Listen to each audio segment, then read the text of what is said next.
Hey guys, welcome back. This story is of a woman who broke all the social rules and regulations for her love and gave her whole life to a 15-year-old boy. Today, I'm going to explain a movie called The Reader. This movie was released in 2008, so without wasting any time, let's jump into the video. The movie begins in 1995 Berlin, where a well-dressed man named Michael Berg is preparing breakfast for a young woman named Brigitte, who has stayed the night with him. The two part awkwardly, and as Michael watches a tram pass by outside, it reminds him of his past as he sees a younger version of himself sitting in the tram, and the film flashes back to another tram in early 1958 Neustadt, West Germany during a rainy winter day. A distressed teenage Michael disembarks from a tram and wanders the streets until he becomes physically ill, vomiting in the entryway of an apartment building. Hanna Schmitz, the tram conductor, discovers him in this vulnerable state and aids in cleaning up the mess. She notices his emotional distress and offers comfort by hugging him and reassuring him. Hanna helps him find his way home, and upon his return, Michael's family is gathered for a meal. His mother observes his unwell appearance and insists that he see a doctor due to his sickness. Michael's father and he both insist that he doesn't need a doctor, but his younger sister, Emily, argues that he does. Eventually, they decide to consult a doctor due to Michael's worsening condition. The doctor examines Michael, inquiring about his age, and Michael's mother reveals he is 15 years old. The doctor diagnoses him with scarlet fever, a serious illness, and prescribes a strict course of treatment. Michael must be isolated at home and rest for the next 3 months. After he recovers as the spring season arrives, he returns to the apartment building to deliver a bouquet of flowers to Hanna at her apartment and thank her. She lets him in, and he tells her that he was very sick with scarlet fever and was on bed rest for 3 months, which is why he came after that long time to thank her. She tells him to put the bouquet of flowers in the sink and tells him that it's good for him that he's well now. Michael decides and tells her that he's going to leave now, but she asks him to escort her to work on the tram line and wait for her in the hall for her while she gets dressed. However, when she catches him spying on her as she dresses, he runs away in shame. Later, he sees her on the tram but does not approach her. Michael returns to her apartment to apologize a few days later. He arrives before her and sees her coming upstairs with a bucket of coal. She sees Michael and tells him that there are 2 more buckets downstairs. Go fill them up and bring them back to her apartment. After returning with buckets of coal and covered in coal dust, Michael arrives at Hanna's apartment. Playfully, she laughs at his messy appearance and encourages him to check his face in the mirror. Both share a light moment and laugh together. Hanna kindly offers to prepare a bath for Michael to clean up. She instructs him to undress and get into the tub. While concealing herself behind a towel, she brings a towel for Michael. When he stands up from the tub, he turns his back to her, and she covers him with the towel. However, it's revealed that Hanna is also undressed. She removes the towel and begins kissing Michael's back, asking if this is what he desired. The scene shifts to Michael is sitting with his family, sharing a meal, and wearing a contented smile. Michael's family inquires why he has returned home so late, causing his mother to worry about his well-being. He tells them a fabricated story about getting lost due to confusion with the roads. However, his sister Emily is skeptical and accuses him of lying, as it seems implausible to get lost in his own hometown. His mother, on the other hand, believes Michael and vouches for his honesty. He tells his family that he wants to return to school, claiming he's much better, driven by his desire to be with Hanna. After school, Michael hurriedly returns to Hanna's apartment. They both undress and share an intimate moment in bed. After their lovemaking, Michael finally persuades Hanna to reveal her name. She appears a bit concerned and inquires about his reasons for wanting to know her name. He explains that he has visited her 3 times and sees nothing wrong in wanting to know her name. Hanna laughs, appreciates his curiosity, and discloses that her name is Hanna. She then asks for his name. Michael continues to visit Hanna daily after school, choosing her over the girls his own age who express interest in him. Their secret and passionate affair extends throughout the spring and summer, particularly during his school break. Michael makes a significant sacrifice by selling his cherished stamp collection to fund a bicycling tour in the countryside. They stop at a small restaurant to eat, but Hanna feels somewhat out of place due to her age compared to the younger kids around, including Michael.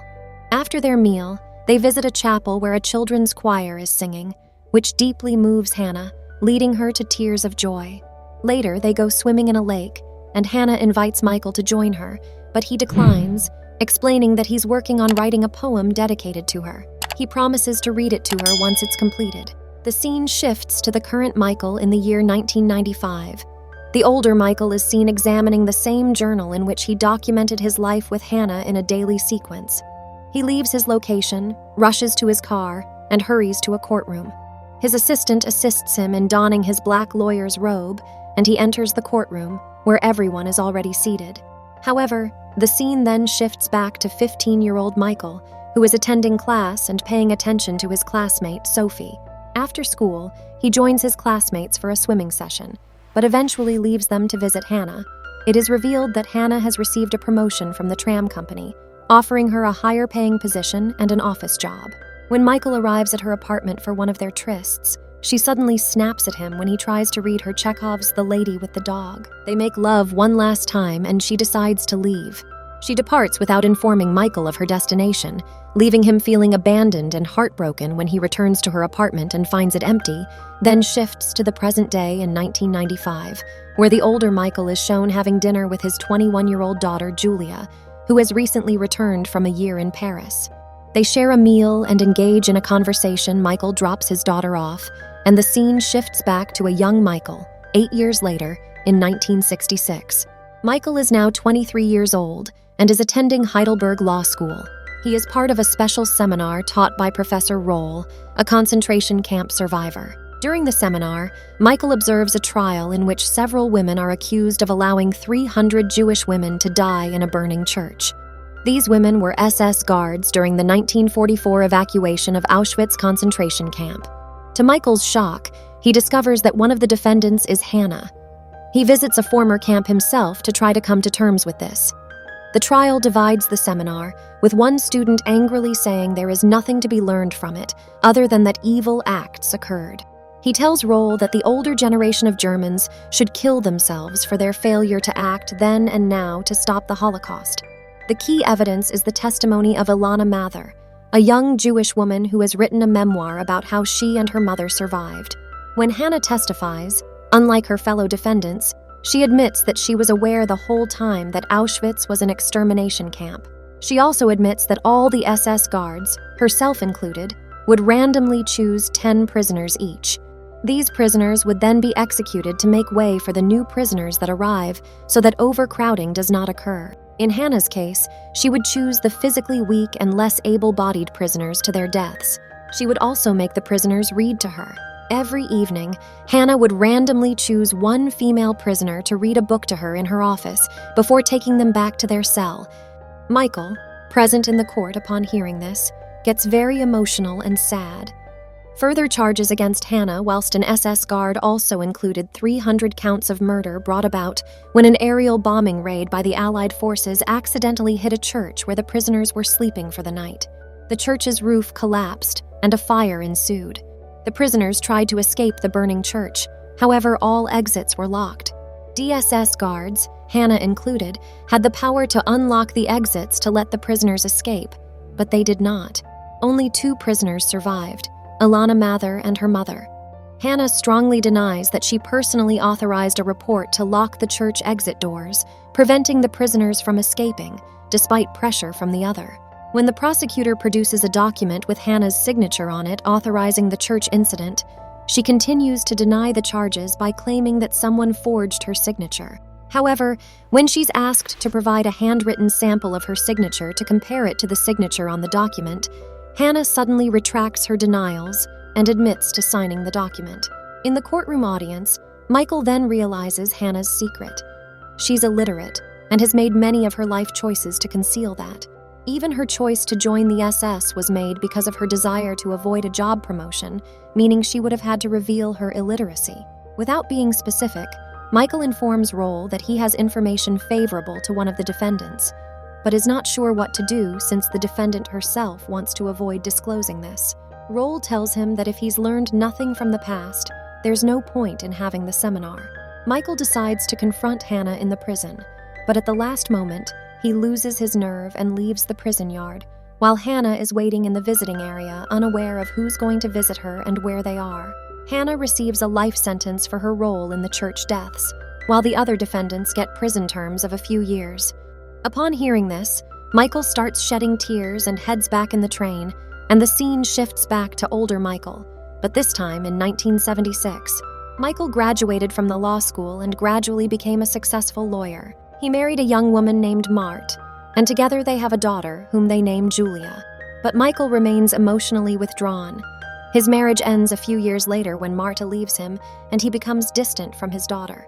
Michael is on a train with his daughter Julia, and they're heading back to Neustadt, West Germany, his hometown. He goes to his parents' house with little Julia and visits his mother. He heads to his old room and opens all of his old stuff.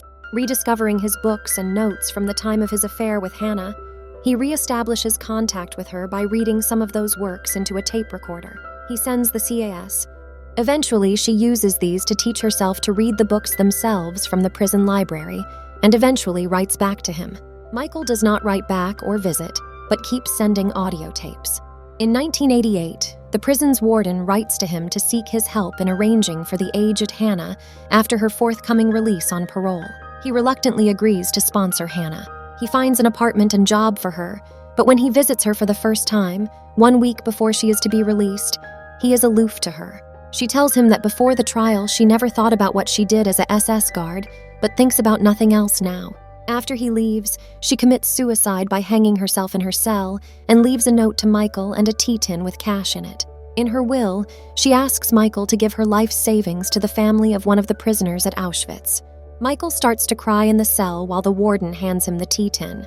Later, Michael travels to New York. He meets Ilana. She was the prisoner at Auschwitz who survived the fire and was in the court with her mother, and pointed out the guards who did not free them and left them to burn and die. Michael confesses his past relationship with Hanna to her. He tells her that Hanna was illiterate for most of her life, but that her suicide note told him to give both the cash, some money she had in a bank account, and the tea tin to Ilana. After telling Michael there is nothing to be learned from the camps, and that he should go to the theater if he is seeking catharsis, Michael suggests that he donate the money to an organization that combats adult illiteracy, preferably a Jewish one, and she agrees. Ilana keeps the tea tin since it is similar to one she herself had owned before being sent to the camps, where it was taken from her to be melted down. In the present day of 1995, Michael reunites with his daughter Julia, now age 21, who has just returned from a year in Paris. He admits his failings as a father and drives her to a church that he and Hanna had visited during their bicycle tour nearly 40 years earlier. He shows her Hanna's grave and begins to tell her his and Hanna's story. If you guys enjoy this type of content, please like and subscribe for more. See you guys in the next video. Thank you so much for watching. Peace out.